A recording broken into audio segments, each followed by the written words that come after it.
Salut les coureurs, salut les triathlètes. Je suis à une semaine du marathon de Milan et je vais aller me faire une jolie séance sur ma piste cyclable habituelle. Alors, je fais comme si j'allais courir Milan à bloc. Là, je vais faire 10 km allure marathon. Je vais m'échauffer une trentaine de minutes. C'est-à-dire que je vais courir à un peu moins de 4 minutes au kilo, 3 minutes 55 ou quelque chose comme ça, juste pour me faire plaisir parce que enfin, c'est une belle journée, il fait super beau, il y a du soleil.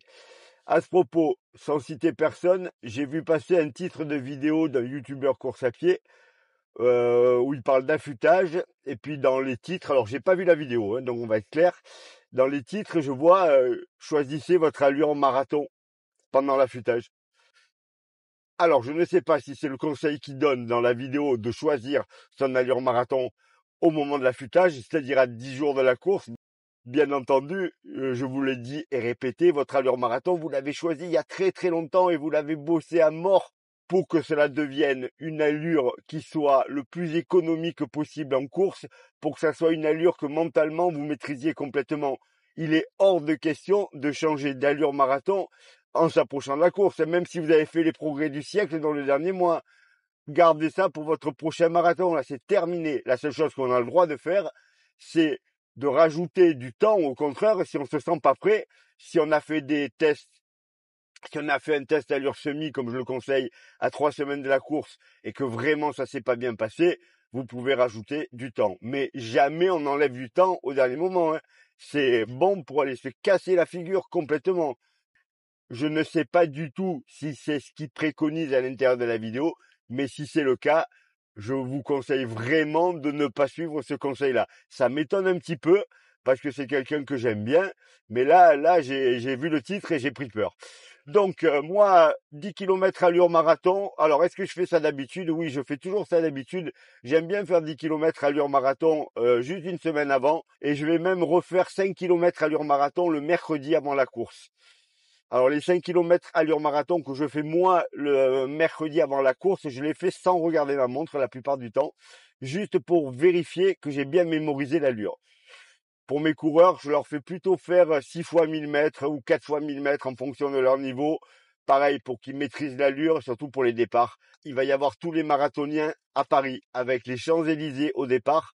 Ça va être compliqué de maîtriser l'allure. Donc il faut faire vraiment attention sur les premiers kilomètres. Et comme je le dis souvent, toutes les secondes que vous volez au départ pendant les 5 premiers kilomètres, ben vous les rendez avec les intérêts en fin de course. Donc soyez raisonnable. Ne vous laissez pas embrigader par la vitesse des premiers kilomètres. Oui, je sais, c'est facile, mais faites attention. Autre chose, si je peux me permettre, même si vous partez en groupe, ne parlez pas. Économisez-vous. Économisez-vous en début de course. N'allez pas tchatcher avec votre voisin. Concentrez-vous sur votre respiration. C'est des secondes de gagner en fin de course. Quand je vois des gens qui parlent, et quel que soit leur niveau, hein, moi quand je cours à 3,50 et quelques kilos, mais il y a des gens qui discutent. Hein. Mais je me dis, mais qu'est-ce que vous faites? Qu'est-ce que vous faites? Pourquoi vous gaspillez de l'énergie? Si vous voulez parler avec vos potes, vous allez au bar, vous allez bouffer chez eux. Mais pendant le marathon, vous vous concentrez sur votre respiration, vous vous concentrez sur votre foulée, vous vous concentrez sur les trajectoires, mais ne tchatchez pas, quoi. Vraiment, soyez raisonnable. Ça paraît évident de dire un truc comme ça, mais pourtant, si vous saviez le nombre de gens que je vois parler en début de course, alors à la fin, ils parlent plus, hein, là c'est sûr, hein. Mais si vous êtes capable de parler, ben, faut aller un petit peu plus vite. C'est que vous n'avez pas travaillé la bonne allure. Voilà, ça c'était important également. On va parler d'un autre sujet qui m'énerve. C'est quand vous regardez une vidéo sur un sujet précis, que la personne fasse la promo d'un produit. Ça me gonfle aussi beaucoup. Je parle pas du sponsoring en début de vidéo. Cette vidéo est sponsorisée par tel jeu de paris en ligne. Cette vidéo est sponsorisée par tel VPN. Là, bah écoutez, si moi demain on me propose ça, c'est de l'argent qui va tomber sur mon compte. Ça tombe bien parce que j'en ai besoin. Mais vous n'êtes pas dupe. Vous voyez bien que c'est de la pub. Par contre, quand, quel que soit le domaine, la personne dont vous regardez les vidéos vous vante un produit qui correspond à son activité. Donc, dans mon domaine, la course à pied, ben, vous avez les chaussures, les ceintures, les montres.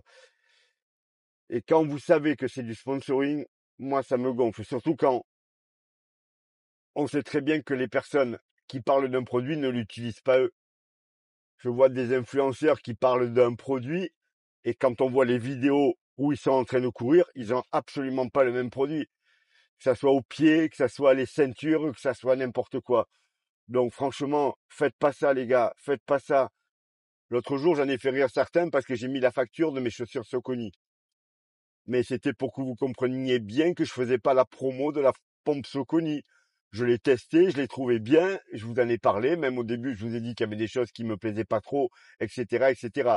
Si demain Saucony m'envoie des chaussures, je vais être le plus heureux du monde, hein, mais je vous donne ma parole que jamais de ma vie, je vous donnerai un avis qui est pas le bon, juste pour vous donner envie de vendre des chaussures, juste pour toucher quelques euros, parce que c'est quelques euros. On parle pas de Kardashian qui touche de l'argent chaque fois qu'elle présente un produit, ou elle touche beaucoup d'argent.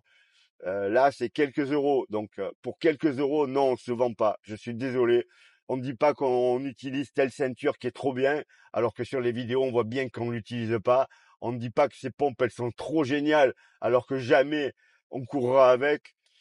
L'autre fois, j'ai envoyé un message à un gros youtubeur que je connais qui faisait la promo pour une marque de chaussures française. Je lui ai envoyé un message en lui disant, tu vas courir avec vraiment? Et il m'a répondu avec des emojis fou rire. Voilà. Donc on en est là. Soyez pas bêtes. Soyez pas bêtes. Regardez ce qu'utilisent les gens. Si réellement la personne qui vous parle d'un produit, vous vous rendez compte qu'elle l'utilise vraiment. Vous savez, les athlètes, quel que soit leur niveau, ils font pareil. Hein. Quand ils trouvent un bon produit, ils l'utilisent. Hein. Je ne sais pas si vous couriez déjà avec l'arrivée des chaussures carbone de chez Nike. En quelques mois, il n'y avait plus un athlète de haut niveau qui courait pas avec Nike, alors qu'ils avaient des contrats avec les autres marques. Les mecs ont tous dénoncé leurs contrats, parce qu'ils se disaient, non mais attends, je vais pas perdre 3 à 4 secondes au kilomètre, juste pour mon contrat. Là, concernant tout ce que vous pouvez voir, demandez-vous si la personne, elle utilise vraiment le produit, parce que s'il n'est pas bon, il l'utilisera pas. Hein. Moi, je vais pas vous parler d'une paire de pompes que j'ai jamais mis non plus. Et donc, bien entendu, le minimum pour vous parler d'un produit, c'est de l'essayer. C'est même pas de l'avoir payé. Moi, je me suis amusé à mettre la facture pour vous montrer que je l'avais acheté. C'était plus pour faire le joke en me disant, Saucony m'a enfin envoyé une paire de chaussures. Mais j'utilise les Saucony Elite 2, je les trouve bien. Point final. Me demandez pas mon avis. Certains m'ont demandé, Michel, tu préfères les Saucony Elite 2 ou les Adios Pro 4? J'en ai pas la moindre idée. J'ai plein de coureurs. Donc ça veut dire que j'ai quand même des retours et a priori la Adios Pro 4 elle est super bien. Et c'est même une bataille dans mon groupe de coureurs où je leur dis non mais tu devrais la revendre et prendre une élite. Voilà, c'est plus un joke. Mais tout le monde me dit Michel elle est vraiment bien. C'est la seule info que j'ai. Comme je le dis souvent, je suis une vraie personne. C'est-à-dire que moi, j'achète les produits, j'en parle si je les utilise, j'en parle pas si je les utilise pas. Mon gagne-pain, c'est pas de faire des vidéos sur Internet. Hein. Ça me rapporte quasi rien, une centaine d'euros par mois, si vous voulez savoir. Hein. Avec 50 000 abonnés, c'est pas ça qui va me faire vivre. Mais c'est pas le but, je m'en fous complètement. Moi, mon métier, c'est de préparer des athlètes. Je suis coach depuis 40 ans et coach à temps plein depuis plus de 10 ans. Donc je gagne ma vie avec les athlètes que je prépare. Et pas en vous disant que ce produit, il est trop bien et que vous devriez l'utiliser alors que je sais même pas à quoi ça sert. Voilà, ça c'est un petit coup de gueule. Donc faites attention. Quand quelqu'un vous fait la promo d'un produit, c'est pas de savoir s'il a eu gratuit ou payant. Ça, on s'en fout un peu. Regardez s'il l'utilise. Et vraiment, pas sur la vidéo où je fais la promo. Regardez ses anciennes vidéos, regardez ses futures vidéos. Si effectivement il vous dit que la Adios Pro 4 elle est trop bien, ou que la montre Coros elle est trop bien, ben regardez s'il court avec déjà. S'il court avec, il y a de fortes chances et qu'effectivement il la trouve trop bien. Si vous voyez qu'il vous fait la promo pour une montre Coros et qu'il court avec une montre Garmin, bah il y a peut-être un petit souci, non? Alors il n'en parle pas, mais quand vous voyez la montre à son poignet, vous voyez bien que c'est pas une Coros. J'ai rien contre Coros au départ, hormis le SAV où j'ai eu affaire à eux une fois pour un bracelet. Ils n'ont jamais été capables de m'envoyer un bon de retour juste pour qu'il soit réparé. 3 semaines d'échange de mails. Donc pour moi Coros c'est niette. Alors que Garmin, j'ai pas eu souvent de problème, mais quand j'ai eu un problème un jour sur un gros truc, c'est-à-dire mon home trainer Neo Tax 2 qui vaut plus de 1200 euros, à l'époque où Garmin venait à peine de racheter Tax, bah, ça a traîné un mois. Ok, je l'ai renvoyé, c'était long, j'ai envoyé des messages et puis j'ai reçu un home trainer neuf, non pas parce que je fais des vidéos sur YouTube, hein, j'en faisais pas à l'époque. J'avais juste envoyé un message en me disant mon truc il marche plus. il m'avait envoyé un bon de retour. Donc, pour moi, Garmin, c'est un peu comme Apple, hein. Quand ça marche pas, bah, vous avez un retour. D'ailleurs, si c'est pas votre cas, je veux bien savoir si quelqu'un a eu des problèmes avec Garmin et je veux surtout savoir si quelqu'un comme moi a essayé de retourner un produit à Coros et qu'il est devenu fou. Parce que moi, ça s'est terminé avec Coros en leur disant, écoutez, c'est clair, voilà, je vous ai acheté un truc à 70 €. Vous n'êtes pas capable de m'envoyer un bon de retour. C'est la dernière fois que j'achète un produit Coros. Voilà les coureurs, voilà les triathlètes. Donc on se dirige vers ma piste cyclable. J'ai pris la caméra.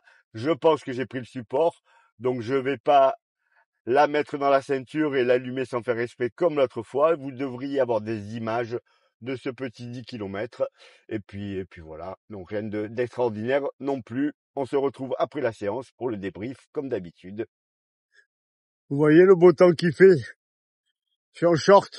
Eh oui, j'ai sorti le short. C'est quand même très bon signe. Bon, petit échauffement, vraiment très court, 20 minutes. Là, je marche tranquille un petit peu pour laisser mon tendon se reposer. Je vais faire quelques petits étirements et puis on va partir pour ces 10 km proche d'une allure marathon quelconque, soit la mienne, soit celle de ma coureuse. Je vais voir en fonction de mes jambes. Allez, on va y aller, on va y aller.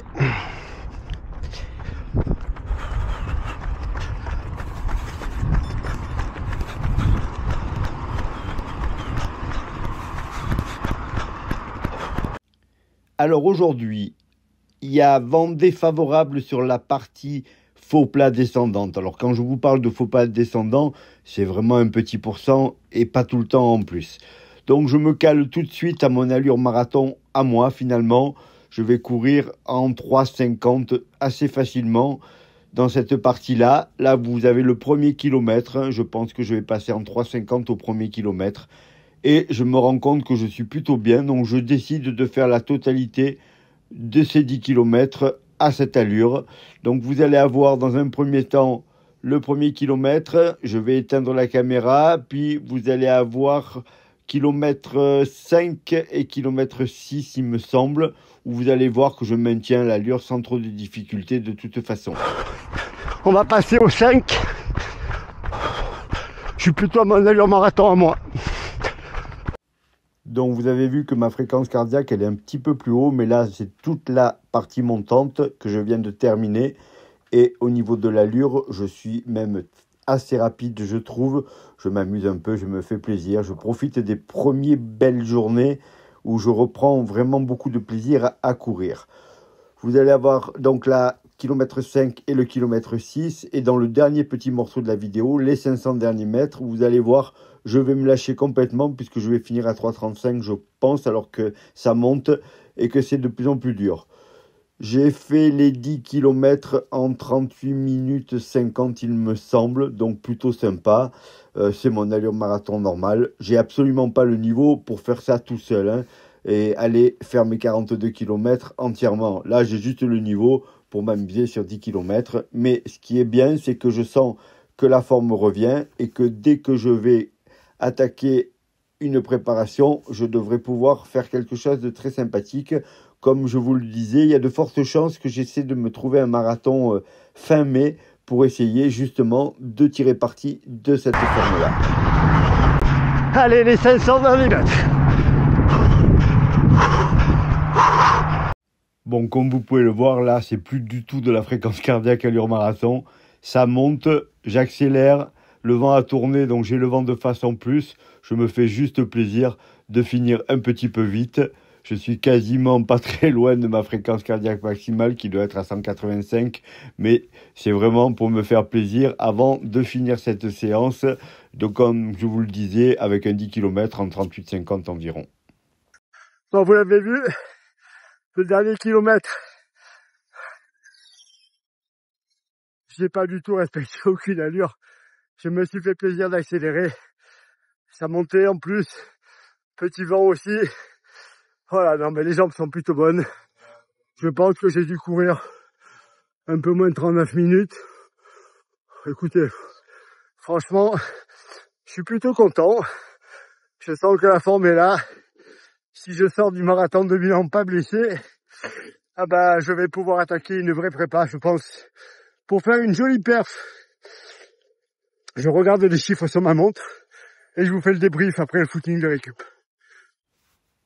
Allez, on finit cette séance avec le footing de récupération, alors qui n'est pas vraiment un footing de récupération, puisque là je vais faire de l'endurance fondamentale entre 4 minutes 30 et 5 minutes au kilo. Est-ce que je le fais tout le temps? Quand la séance est courte comme ça, oui. Quand elle est beaucoup plus longue, il m'arrive, je suis honnête, de zapper parce que des fois j'ai plus le temps et parce que j'ai plus envie. Mais sinon, quand on parle de sortie longue, il faut effectivement qu'elle dépasse 1h30. Et là, si je ne fais que les 20 minutes d'échauffement et les 40 minutes à allure marathon, ça fait un petit peu court, même si c'est une séance de fin de préparation. Donc toujours les images sont filmées avec mon DJI Neo, qui coûte moins de 300 euros. Je trouve ça génial quand on est tout seul, parce que ça permet de faire ce genre d'images, alors que c'est compliqué d'avoir plusieurs plans avec juste une caméra. Là, je peux avoir des jolies images. En plus, je trouve que la qualité est plutôt bonne. Donc là, je vais réellement faire une vingtaine de minutes, un peu plus vite que ce que je fais d'habitude, parce que pour le coup, j'en ai marre. Et puis au bout de la ligne droite, je vais récupérer ma voiture. Je suis plutôt content, comme je vous l'ai dit, de ma séance. En plus, le temps est magnifique et moi, dès qu'il se met à faire beau, ça change tout. Et vous pouvez pas savoir, il y a comme un déclic dans ma tête. Il fait beau, il fait chaud, j'ai une envie d'aller courir de folie et je pense déjà à cet été quand il va faire 25-30 degrés où je me régale. Je sais que vous êtes beaucoup à détester ça, mais moi j'adore cette sensation de chaleur quand on court et bien entendu je déteste avoir froid. Là, quand il fait froid, je ne sais pas comment me couvrir, si je dois trop me mettre d'affaires ou pas assez. Un coup j'ai chaud, un coup j'ai froid, enfin je déteste. Alors que dès qu'il fait beau, je me régale. Voilà les coureurs, voilà les triathlètes. On se retrouve dans la voiture pour le débrief. Donc la séance, écoutez, elle s'est très bien passée. 20 petites minutes d'échauffement, donc 10 km à 3,52 de moyenne. Alors comme toujours, il y a le vent qui s'est levé, qui m'a un peu perturbé. J'ai fait 5 km, je pense que je suis au niveau de la fréquence cardiaque très correcte. Après, ça montait un peu, donc j'ai forcé un peu plus que ça. Et puis j'ai fini un peu plus vite pour me faire plaisir. Donc 38,52 je disais, ça fait un joli petit 10 km à allure marathon, grande forme. Alors j'ai absolument pas la capacité de courir un marathon entier pour le moment à cette allure-là, mais en tout cas, moi quand je suis capable de courir 10 bornes comme ça, je sais qu'après c'est que l'entraînement pour aller plus loin. Donc on va voir si je me trouve un marathon à faire avant l'été. On ne sait jamais, si je trouvais quelque chose, peut-être que j'irai faire un tour. Dans une semaine, donc je suis à Milan. L'idée c'est de courir donc à 4 minutes 10 au kilomètre avec ma coureuse. On vise 4 minutes 10 pour être sûr d'être en 4 minutes 12 officielles environ avec les erreurs de GPS pour assurer les moins de 3 heures. À ce propos, aujourd'hui, il y avait les championnats de France de marathon. Bon, je peux pas faire les championnats de France de marathon aujourd'hui et être à Milan la semaine prochaine, c'était pas possible. En plus, j'ai pas regardé qui était là-bas. Est-ce qu'il y avait Grandin, par exemple, que je peux absolument pas battre? Parce que sinon, même avec une petite forme, j'aurais peut-être pu faire quelque chose de sympa. Sinon, un grand bravo à Julien Devanne, qui finit deuxième. Il avait gagné en 2017. Alors Julien, je le connais depuis très longtemps, on était voisins. Il y a quelques années, il y avait Julien et Nicolas qui étaient quasiment mes voisins. Et je vous dis pas les courses locales ici pour gagner, il fallait tuer quelqu'un. Et à l'époque, Julien était même plus fort que Nicolas. Nicolas, il sortait du vélo, donc il était un petit peu moins fort. Et pour moi, Julien était un monstre. Et Julien, il a fait 2h14 à Valence l'année dernière. Il avait été champion de France de marathon en 2017, je sais plus en quel chrono. Et là, donc sur le parcours super difficile de Saint-Tropez, il fait 2h19. Donc bravo à Julien qui a fait 2h14 à Valence en fin d'année. Un bravo aussi à Florian Hott qui a pris son titre de championne du monde sur 100 km, malgré qu'elle manque un peu de vitesse pour ses épreuves. Et après son titre de champion de France l'année dernière sur marathon, au même endroit d'ailleurs, a fait troisième aujourd'hui. Donc faut vraiment un immense bravo à elle parce que c'est pas évident. Ça va très vite sur marathon. Voilà, donc moi, l'entraînement de la semaine, il est terminé. Cette semaine, je vais un petit peu lever le pied, mais pas tant que ça, juste en fin de semaine, parce que je pars à Milan vendredi. Et voilà, je vais pas courir vendredi, sinon je vais faire mes séances normalement, sans exagérer, pour pas arriver fatigué. Je sais même pas si je pourrais faire les 42 km à cette allure-là, hein. Non pas parce que j'ai pas le niveau course à pied, c'est juste que musculairement, un marathon, c'est difficile. Et il faut se préparer, faire des longues sorties, et franchement, j'en ai quasiment pas fait. Voilà les coureurs, voilà les triathlètes. Ben écoutez, entraînez-vous bien. Donc bon affûtage à tous pour ceux qui préparent Milan, qui préparent Paris, qui préparent tous les marathons qui arrivent. Vous oubliez pas, vous changez pas d'allure marathon, comme je l'ai dit dans le début de la vidéo, à quelques jours de l'épreuve. Vous faites ce que vous avez travaillé pendant des mois. Si vous venez de progresser, eh ben écoutez, tant mieux, ça sera plus facile. Faites les 5 derniers kilomètres à bloc. Faites comme moi j'ai fait là sur ma séance, j'ai fini le dernier kilomètre vite. Ça vous donnera envie de repartir au combat tout de suite. Si vous partez trop vite et que vous explosez, vous allez le regretter pendant très longtemps. N'oubliez pas de liker la vidéo, de la partager et de vous abonner.